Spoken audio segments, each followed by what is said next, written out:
Hey guys, welcome back to Larger Than Life with Chris, and in this special edition we want to pay tribute and dedicate this edition of Larger Than Life with Chris to all our frontliners globally.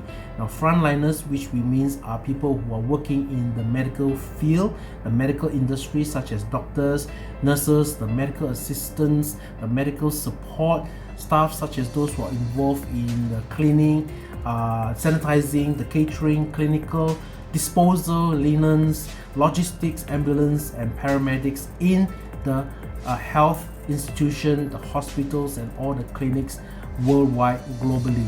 And we also want to make a shout out of thanks to also those who are working and on active duty, such as the armed forces, the police and also auxiliary officers who are keeping our cities safe. And also a small part, also we want to remember people who are doing this special task of delivering food and drinks to all the homes, and they are the ones who are going around and serving people and delivering food to ensure that we are kept away from hunger and we are kept well fed. And these are the people that we want to shout out, we want to show our love, we want to dedicate this video to them. Now disclaimer, guys, I'm not a doctor and I'm not a nurse and I'm no way affiliated with the medical industry, and we just want to make that clear. And what I just want to share with you is something that out of the norm. We are supposed to actually post more of our family and adventure video of Larger Than Life with Chris, which we have a few on queue, but we've decided that we're going to take a break in view of what is going on right now in this season, so that we are going to address some issues, or we're going to look into some of the things that is affecting us, and we want to shift our focus momentarily. All our family videos we will come back right up after all this, and we're ensuring you that there are more coming and more contents coming your way. Now I'm at home right now actually, and my family and I, we are at home, we are spending time together. And why, you may ask, we are at home right now and not out there. And most of our you can see most of my videos we are taking outdoors, but this video we are going to be taking it at home. Now today is Sunday.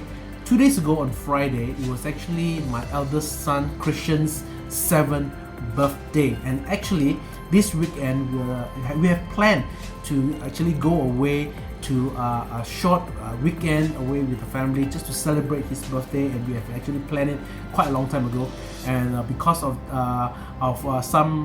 this pandemic that's going on, a lot of factors that have disabled us from proceeding further on this. And if actually at the end of this month, end of March, we also have a short getaway to travel by air to a domestic destination to also go for a short break as well. And we also have on hand to plan for some of the videos that we will take over there as well. But all this has been deferred, and I've explained to Christian openly why that we have to postpone his big birthday celebration. He's been looking forward to celebrating his 7th birthday. We have explained to him carefully, we openly told him, we've educated him what's going around. And and Steph and I, we're just so thankful, we're just so amazingly blown away that he is actually accepting this very well, and he is totally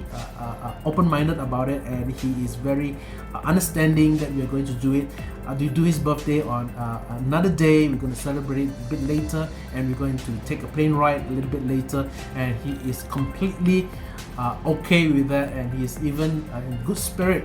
I'm so thankful, and really, Christian, Daddy and Mommy is so proud of you for having this understanding. No doubt we really want to go and bring you and Titi and Kristen away from a short break, but right now all this gotta wait, and we know that you understand, and really thank you for it. Now, what is going on in this season right now? Now, today is the 22nd of March 2020, and 6 days ago, our Malaysian government has actually announced an MCO. Now, what is an MCO?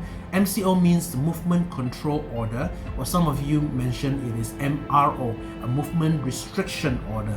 Now, the government has actually implemented this is to actually keep the citizens, all of us, to stay at home and distancing us from our daily activities, especially mass gatherings, and this is actually to help contain or help to avoid the spread of the coronavirus or the COVID-19 virus. The Restriction of Movement Order, which is implemented under the Prevention and the Control of Infectious Diseases Act 1988 and the Police Act 1967, which is taking place right now until the end of this month, hopefully, prohibits that the movement of persons and the mass gathering of religious, social, sports, cultural, and work purposes. Now, this also means that schools will be halted.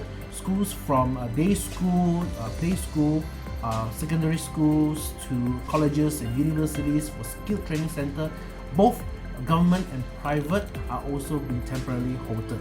This act also prohibits Malaysians from traveling abroad, and also if Malaysians who are returning from abroad must go through a medical screening and a self-quarantine of 14 days.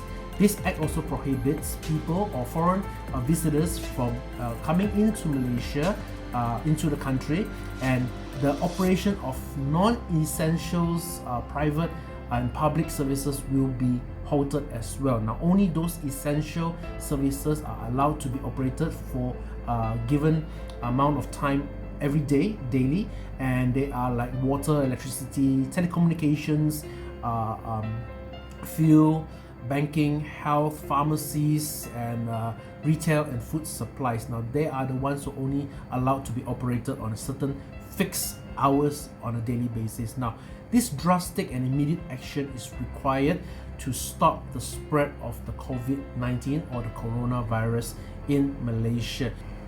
Now guys, we have to take this restriction of movement order very, very seriously, and from what I've read over the past few days on the internet, on news articles, I'm shocked to see that there are people who are still ignorant and take this order very, very lightly. Now, to help us understand the severity of this restriction movement order, we need to take a look at some of the historical facts that have happened, and this where history plays a very important part to teach us people who are in the present right now. Now, let's learn from history. I've actually found out that since 1720, every 100 years from there, coincidentally, there is a pandemic that outbreaks every 100 years from then on. In 1720, we had the Great Plague of Marseille, which is a bacterial infection through flies that killed 100,000 people. And 100 years later, in 1820, we have the outbreak of the cholera epidemic in Asia, which is a bacterial contamination from drinking unclean water that killed 100,000 people. Now, 100 years later, we have the infamous Spanish flu, and this is the H1N1 type of the flu that infected 500 million people, and it took 100 million people's lives away. And 100 years later is where we are today, in the year of 2020, we have the coronavirus. Now, I want to tell you a story, and this story is actually taken from CNN, an article that you can actually refer to, which I will put at the link in the description below. Now, this story is actually the Spanish flu hitting a state in the United States called Philadelphia back in September 1918, where Philadelphia, they were due to have a parade which is called the Liberty Loan Parade. Now, this is the parade to promote the government's bonds that were being used to pay for World War I. And in this parade, they were expecting something like 200,000 people. And during that time, is where the Spanish flu hit, and 600 sailors have returned home to the United States, and where they have actually contracted the virus and actually spread from there. Now, there were no plans to actually shelve the parade after that, and the parade went on, and about a week during the end of that month, there were approximately 12,000 people have been affected, and they have died in 6 weeks, which 47,000 cases were reported. By the end of the 6-month mark, 16,000 people have died, and there were more than 500,000 cases were reported. Now, over to the other side, in a state called St. Louis, there were a similar parade that were being planned, but actually, but for St. Louis, instead of going forward, they actually shelved, they actually cancelled it, and the cancellation of this parade have actually reduced the death toll of the virus's cases to rise not more than 700 people. So that actually helped them to contain and to disallow the virus to spread further. Now, it's very important for us to use the historical events just like the ones that we heard to apply into our current day situation to overcome this pandemic. Now, you probably have heard the term called flattening the curve or flatten the curve. Now, what does that mean? Now, flatten the curve simply means like this. Now, when someone is being infected with the virus, they will go and proceed to the nearest medical facility to seek medical attention. Now, in a local logistical place that is concentrated, when more cases are being surfaced and they go to the hospital to seek help, you'll find that the hospitals, the resources at the hospital will slowly start to deplete, like hospital beds, medical supplies, and the workforce of the doctors and nurses and the caregivers will start to get tired and wear out, and they get burnt out and so on. So you find that there is a peak of that graph you see right now. The peak of that graph which states that they are not able to handle effectively of all the cases that comes in. But when we actually enforce the restriction movement order, and we actually enforce put a lot of prohibitions on these movements and so on, we're actually flattening the curve, just like the one you see next to it.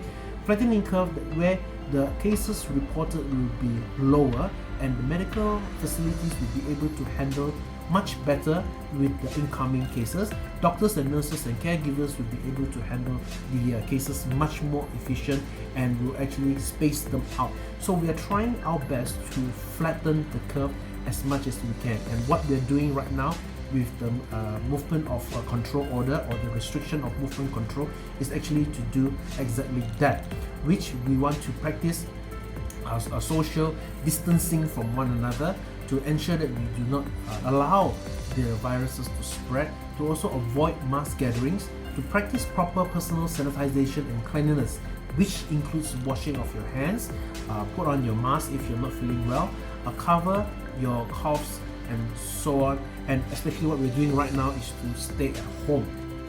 Now guys, we come to the end of this video, and I hope that whatever we have shared will help each other to learn and to overcome this pandemic in this season. Now, if you have any suggestions or any ideas or comments, please leave them down below at the comment section to help us or help each other or encourage everyone another how we can able to better overcome this pandemic at this season. Please do leave them below, and do subscribe and do like and do share out this video as best as you can, just to create that awareness for everybody. And last but not least, as a conclusion, continue to make sure that we have a good personal sanitization and cleanliness by washing your hands, putting a face mask on if you're not feeling so well, cover your coughs, ensuring a social distancing, and also avoid mass gatherings. Now, I want to share with you a story which I'm very thankful for our 4 frontliners who are in the medical industry. For last week, my son told me that there are a group of scientists who are actually medical professionals who went to their school in the kindergarten to actually taught them how to wash their hands in a proper way, and I'm very thankful that these professionals have actually gone to their schools to teach them the proper way of washing their hands, because when they came home they told us about it. They were very excited. They actually show us how the hands washing procedure was done, and really these are one of the things I want to be very thankful for, and which comes to the dedication and the tribute of this video is for those of you who are working in the forefront, for frontliners. We want to thank you so much, all frontliners who are holding the fort of front of this battle, wherever you are, and you do know that your sacrifices and services to your community is highly commendable. Please know that you are highly valued, greatly appreciated, and deeply loved. So thank you so much everybody for tuning in, and we'll see you on the next video. I'm going to share with you the 10 things that will drastically change in view of this coronavirus towards humanity. And join me again next time. You see you guys. Be safe. Stay at home. Remember to stay at home. Take care of one another. Continue to keep positive. See you guys.